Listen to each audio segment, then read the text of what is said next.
Hello dear subscribers, today I will tell you how you can easily fix your error when you can't connect to your Wi-Fi network. So first thing you need to check to check your connection on your phone. So just open the settings and just go to Wi-Fi and fix here, just check here if you successfully connected to your network and you have no errors here.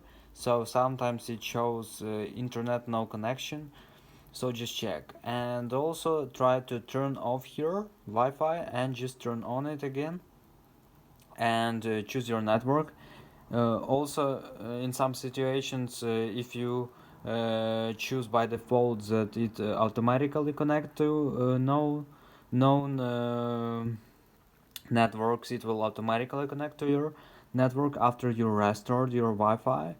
So another thing you can also check is to restore your modem. So just restore your modem and sometimes it helps. And also the last variant you can also try is to restore your phone. So just keep holding power button until you will see here power off or reboot. So just choose reboot, tap to reboot and just wait until your device will restored and you will connect to your Wi-Fi again, and I hope that it will help you. So thanks for watching, have a nice day, subscribe to my channel, click like, and goodbye.